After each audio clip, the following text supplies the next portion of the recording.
This is my true story. I gave everything to my daughter, my time, my money, my life. I worked decades so she could live with comfort, believing one day she would honor me with love in return. But instead of gratitude, I faced betrayal. One night, in anger, she raised her hand and slapped me across the face. She looked me in the eye and called me worthless. The pain of her hand was nothing compared to the pain of her words. But I still had power. Before I tell you what I did next, tell me where you're watching from and what time it is, and please subscribe so my story can reach more people. My life was built on sacrifice. From the moment my daughter entered this world, I made her my reason to keep going. I was not a rich man by birth, not a man handed comfort or privilege. Everything I had, I built with tired hands and weary bones.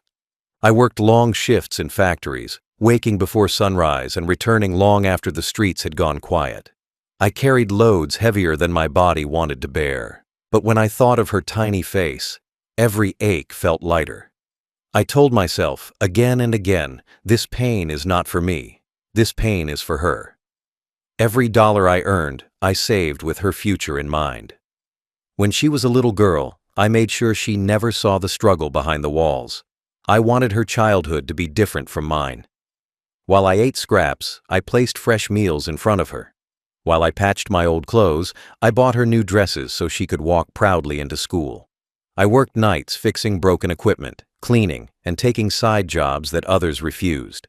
With those extra wages, I paid for her books, her shoes, and everything she needed to stand equal with children from families richer than ours. I swore she would never know the sting of poverty the way I had. Her education became my mission. I saved relentlessly, denying myself even the smallest joys. While other men my age spent money on drink or leisure, I carried every cent to her future. When she wanted to study further, I pushed myself harder.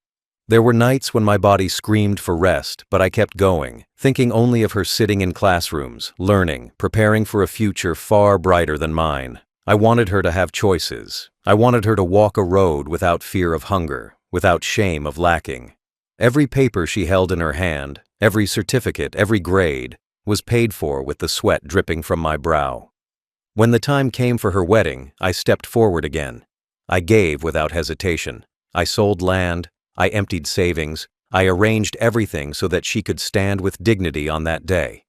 I wanted her to walk into her new life with pride, not burden. The wedding feast was not just a celebration of her marriage, it was a celebration of my years of labor. I stood there that night, watching her smile, believing I had fulfilled my duty as a father. The cost did not matter.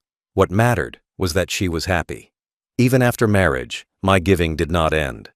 I bought her and her husband their first home, ensuring they had a foundation of stability.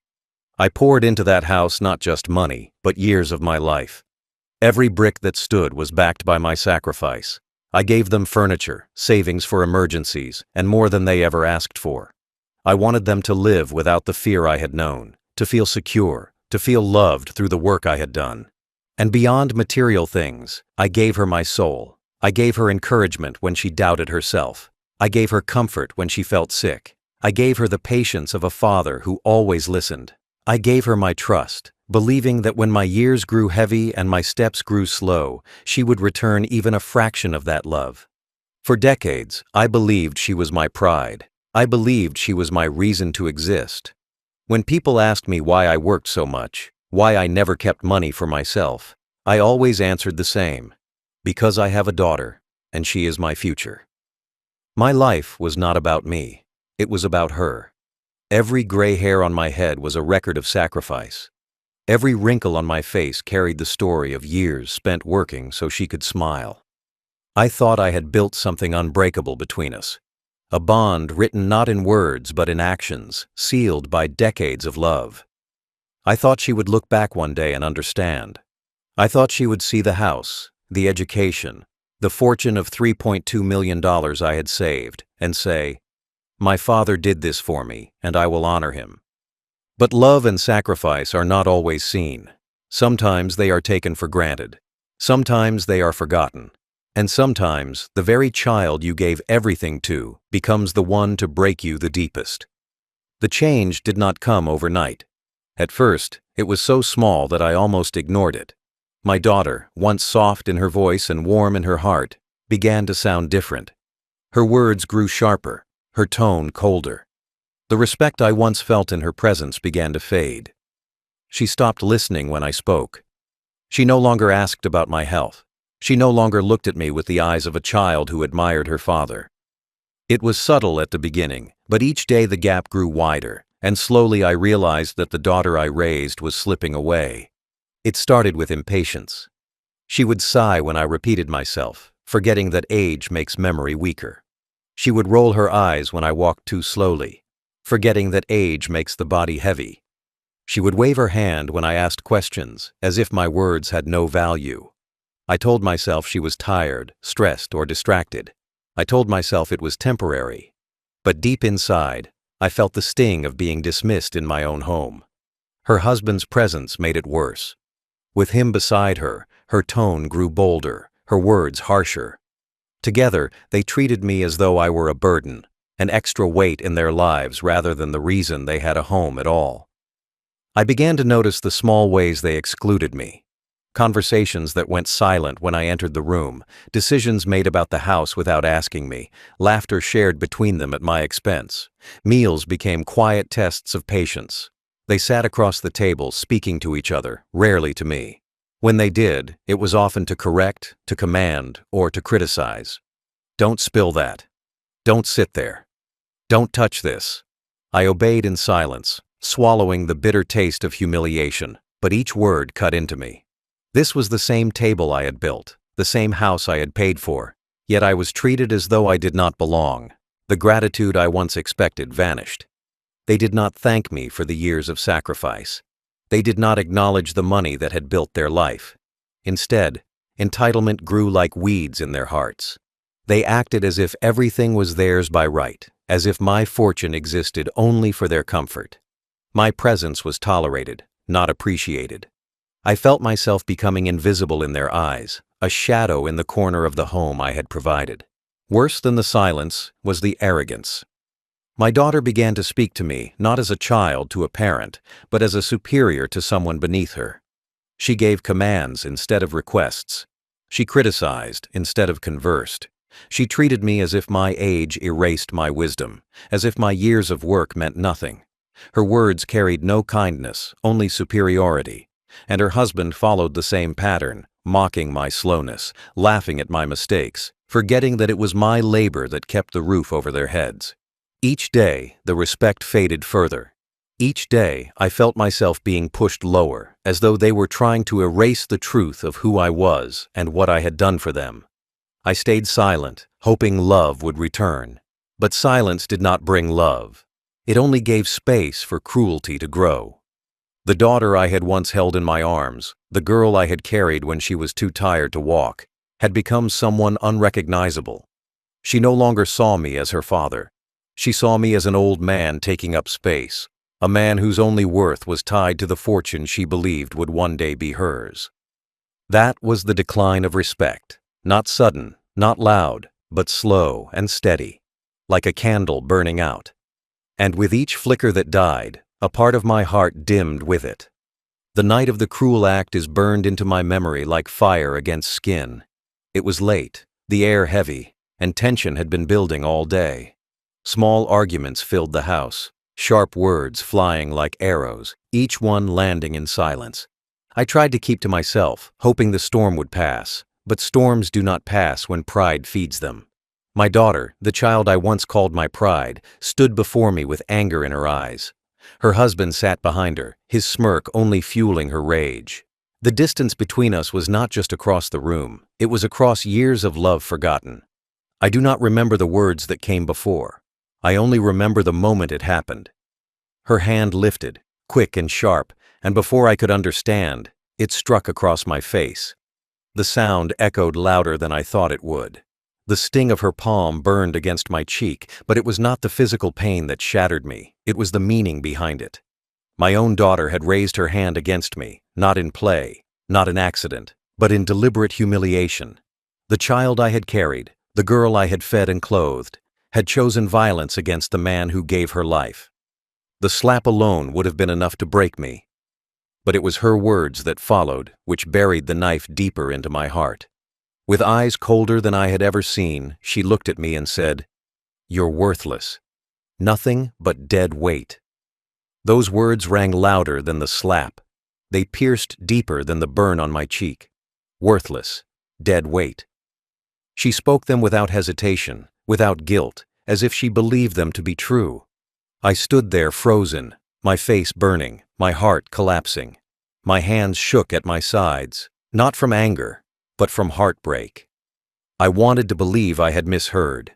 I wanted to believe it was the heat of the moment, but the look in her eyes told me otherwise. She meant every word. She had come to see me not as a father, not as a man, not even as a human deserving respect, but as something less, something to be discarded. Her husband laughed softly from the chair, adding insult to injury. To him it was entertainment. To her it was triumph. To me it was destruction. I felt stripped of every dignity I had left. My years of sacrifice, my sleepless nights, my decades of hard work, all erased in a single slap and a single sentence. I remembered carrying her on my shoulders so she would not stumble. I remembered skipping meals so she could eat. I remembered handing her the keys to her first home with pride. And now, that same daughter struck me and called me worthless. I did not raise my hand in return. I did not shout back. I simply stood in silence, the weight of her betrayal pressing down heavier than any labor I had ever endured. In that moment, I realized something unshakable. Love can bend, but it can also break, and she had broken it. That slap was more than cruelty. It was the end of illusion. It was the moment I saw the truth with clear eyes.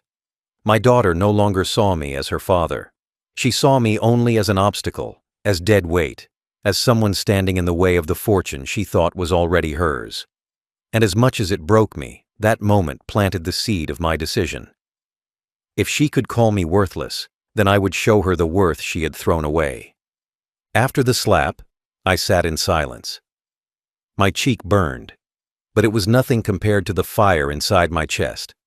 I touched my face and felt the sting, but my heart felt heavier, crushed beneath the weight of betrayal. I lowered my head so they would not see the tears forming in my eyes. I did not want to give them that satisfaction. I did not want them to know how deeply they had broken me. But inside, my soul trembled. I sat alone in my room that night, staring into the darkness. Every corner of that house reminded me of sacrifice. The walls were built with the money I had saved. The furniture had been bought with years of labor. The roof stood because I had put it there. And yet, in that very house, I had been struck and called worthless. My mind replayed her words again and again. Worthless. Dead weight. Each repetition pierced deeper, like thorns pressing into a wound. Memories rushed through me. I remembered the nights I carried her to bed when she was sick, whispering that she would be okay. I remembered staying awake to check her fever, soaking cloths in water to cool her head. I remembered working double shifts, my hands blistered and my back aching, just to buy her medicine, school supplies, or food when times were hard. Each memory once gave me pride, but now each one turned into a blade. Because all of those sacrifices had led to this moment, where my own daughter could raise her hand and call me worthless. I wanted to ask myself why. Why had my love turned into humiliation? Why had my giving turned into mockery? But no answer came. There are some wounds that logic cannot explain. There are some betrayals too deep to reason. All I knew was that the daughter I loved no longer existed. In her place stood someone who saw me not as a father, but as a burden, a man to be discarded. The pain was quiet, but it was relentless.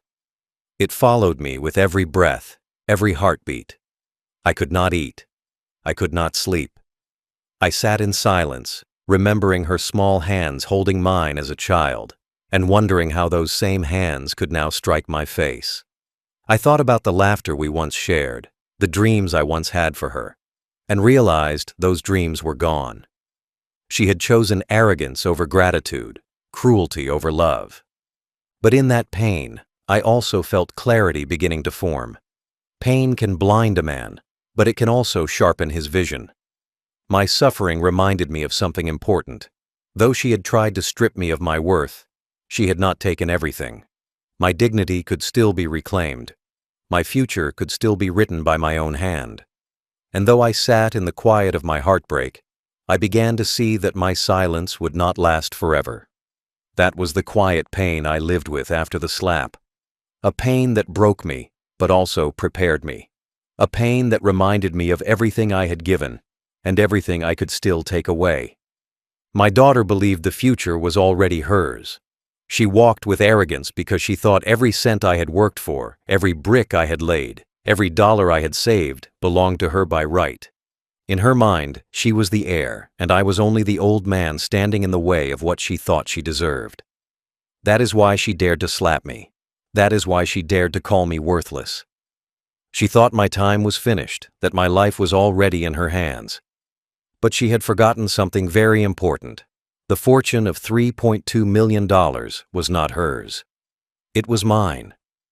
Every account, every deed, every document still carried my name. The orphanage of sacrifice I had built for her life, the wealth I had carved out of pain and sweat, all of it remained under my authority. I was the one who signed the checks. I was the one who decided where the money would go. I was the one who held the power of the pen, and the pen is always stronger than the slap. She had forgotten that truth, and her arrogance blinded her to it. I remembered the nights when I counted each dollar by candlelight, saving them with trembling hands, telling myself it was for her. I remembered the properties I bought and held on to, thinking one day they would keep her secure. I remembered the investments, the sacrifices, the endless labor that created the wealth she assumed was hers. She enjoyed the comfort of that fortune every day, but she never asked how it came to be. She never understood the price I had paid. She only assumed it would always be there for her. But what she did not know was this: I had never signed it over. I had never given away the control. She thought her inheritance was guaranteed, but inheritance is not a right. It is a gift, and gifts can be taken away when there is no respect. She slapped me because she believed she owned me. She called me worthless because she believed she owned my wealth. But in that very moment, she revealed her blindness. She had forgotten that the man she called worthless was the very man who still controlled everything. I sat in silence after her cruelty, and as I thought about it, a strange sense of calm came over me. My pain was deep, but beneath it was a truth that gave me strength. She could insult me. She could mock me. She could treat me as though I had no value. But none of that changed the fact that the $3.2 million estate was still in my hands. I could sign it away in a moment, and she would be left with nothing. That realization gave me power in my pain. I had been struck, humiliated, and betrayed, but I was not powerless. In fact, I held more power than she ever imagined. The fortune she counted as hers was mine to give, or mine to take. And in that truth, I found the seed of justice. That night after the slap, I sat alone in my room with the lights off. The darkness felt heavy, but it also gave me space to think. My cheek still stung, but the pain inside my chest burned far more. I thought of her words, worthless, dead weight, and they echoed in my mind like a cruel song. I touched the side of my face where her hand had landed, and I whispered to myself, "This is the daughter I sacrificed everything for." My heart broke, but my mind began to clear. I realized I had been living under an illusion. For years, I believed love would return to me if I kept giving, if I kept serving, if I stayed patient. I believed that blood alone was enough to hold us together. But that night, the illusion shattered. Blood is not enough when respect is gone. Family is not family when cruelty takes its place. My daughter had not only forgotten my sacrifices, she had thrown them back in my face with violence. And in that moment, something inside me shifted. I understood that I owed her nothing anymore. I had already given her everything: her education, her wedding, her first home. I had built her life piece by piece, while mine slowly faded away. And how did she repay me? With a slap, with words that cut deeper than any blade. If she could look at me and see worthlessness, then I would show her what it truly meant to lose worth. Not through anger, not through violence, but through the power she had forgotten I still held. That night, I made my decision. I would not scream, I would not argue, I would not strike back. My revenge would be quiet, but it would echo louder than her slap. I would take the $3.2 million she believed was hers and give it away. Not to her, not to anyone who mocked me, but to children who had nothing. To an orphanage where small hands reached out for food, where young faces longed for safety, where little ones prayed for someone to care. I would turn my pain into their hope. I would turn her betrayal into their salvation. The thought gave me peace I had not felt in years. For so long, I had wondered if my sacrifices had been wasted. But now I saw a new path. My daughter could throw away my love, but I could give it to others who would never forget it. My money could build her arrogance, or it could build a future for children who truly needed it. That was the turning point. I would no longer be her servant. I would no longer be her victim. I would become the man who chose to give worth to those who never called me worthless. The next morning, I woke up with resolve carved into my bones. The night before had been full of pain, but by sunrise, that pain had turned into direction. I no longer felt confusion about what to do. My daughter's slap had closed one chapter of my life, and now I would begin another.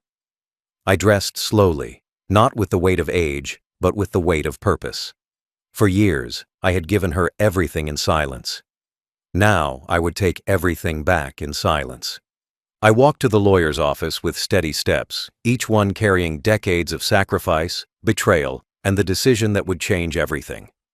My lawyer had known me for years, and when he saw me enter, he noticed something different in my eyes.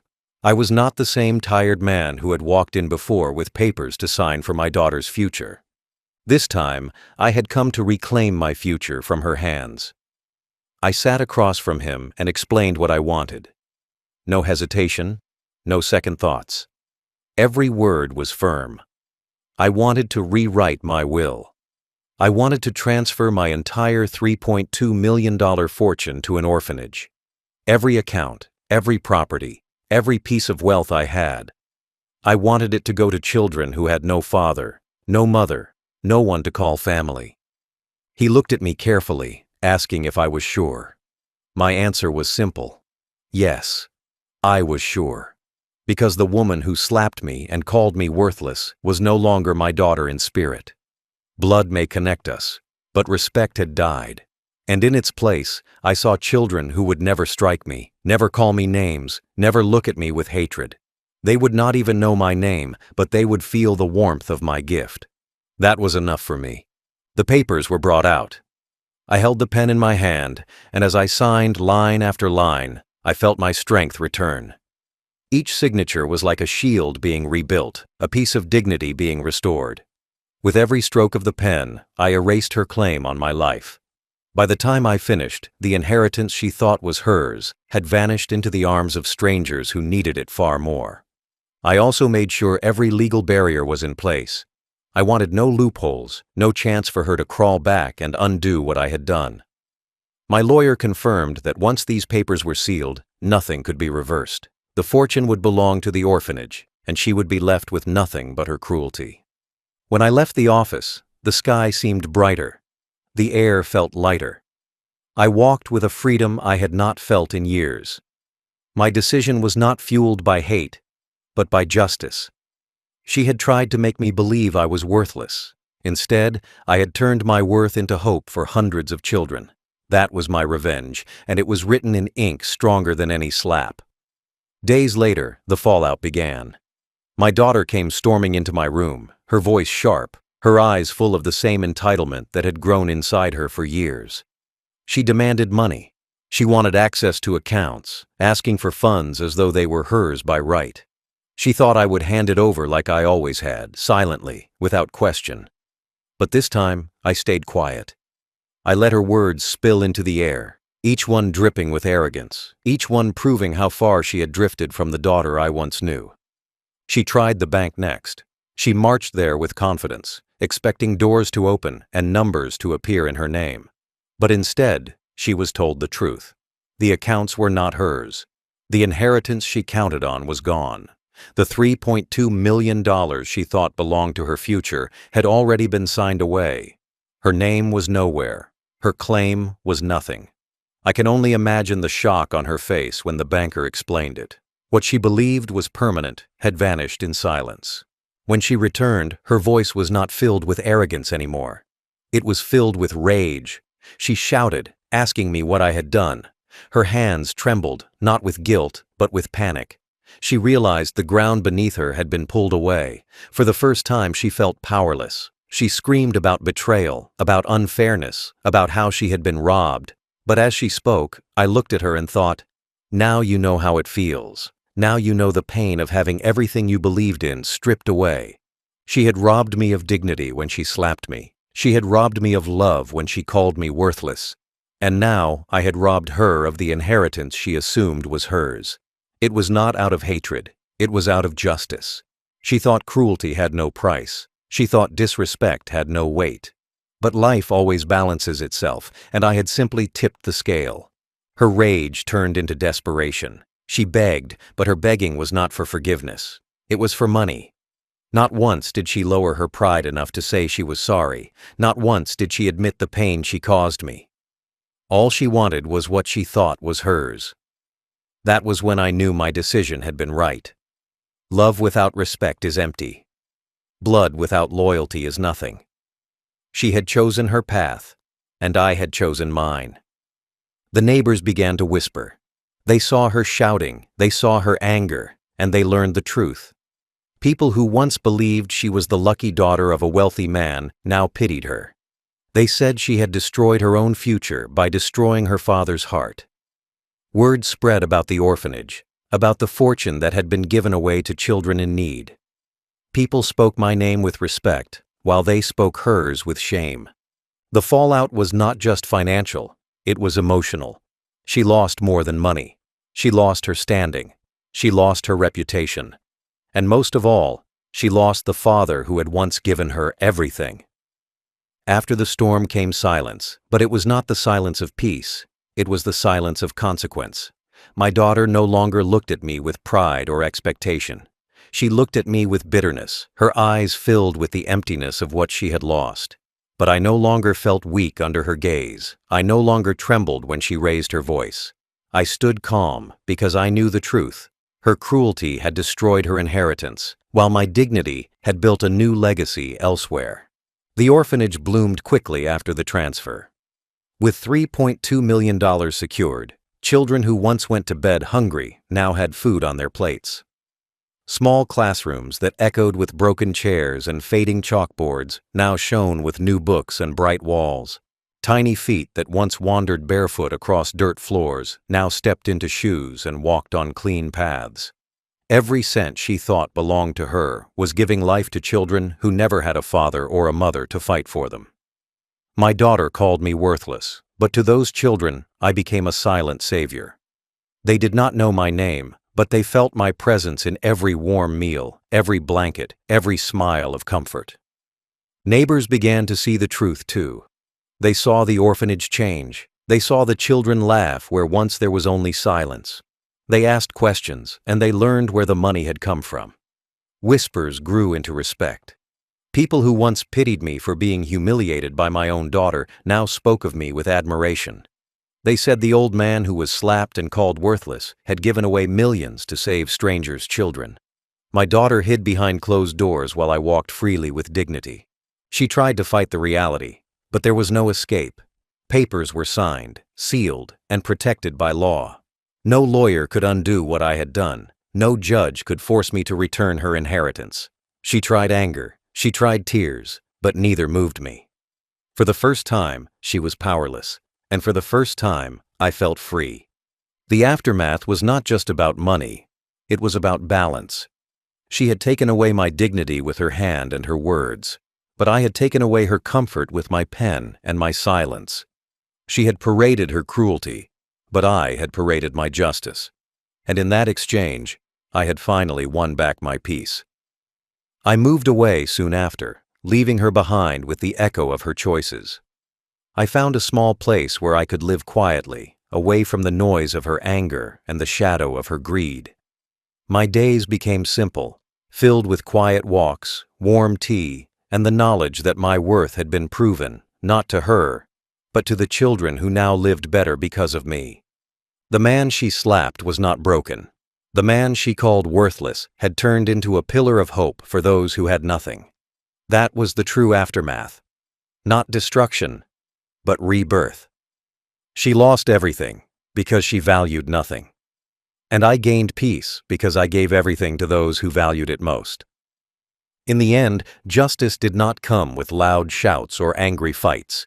It came with silence, with papers signed, and with choices made in dignity. My daughter thought she could strike me, humiliate me, and still walk into a future of wealth built on my back. But she was wrong. I carried pain in my heart, yes, but I also carried the power she forgot. And when I used that power, her arrogance crumbled. Justice for me was not about hurting her. It was about showing her that cruelty has a cost. She slapped me and called me worthless, but I turned that very insult into strength. I took the $3.2 million she thought belonged to her and gave it to children who had no one. I gave it to little boys and girls who cried in the dark because they had no parent to tuck them in. I gave it to the hungry, the abandoned, the forgotten. My fortune built roofs, filled bowls, and planted hope in hearts that never expected it. That was justice. That was legacy. I disappeared quietly after that. I did not wait for her anger to die, nor did I wait for apologies that would never come. I left her to sit in the emptiness she created for herself. She had money once in her imagination, but imagination cannot feed you when reality takes it away. She was left with her pride, her rage, and her shame, and nothing else. As for me, I found peace. My final years were not filled with bitterness, but with calm. I no longer worried about whether my sacrifices had been wasted. I no longer asked myself if my life had meaning. I saw the answer in the orphanage that thrived, in the laughter of children, in the respect of neighbors who understood. My worth had been proven in the most powerful way, not by wealth in my family's hands, but by hope in strangers' lives. That was my justice. Quiet, strong, and unshakable. She had slapped me in anger. I had answered with generosity. She had tried to destroy my dignity. I had turned my dignity into a gift that would outlive us both. And when I finally closed my eyes each night, I did so knowing one truth. She called me worthless, but I had never been worth more. My final thought is, she slapped me and called me worthless, but I turned my worth into hope for children who never betrayed me.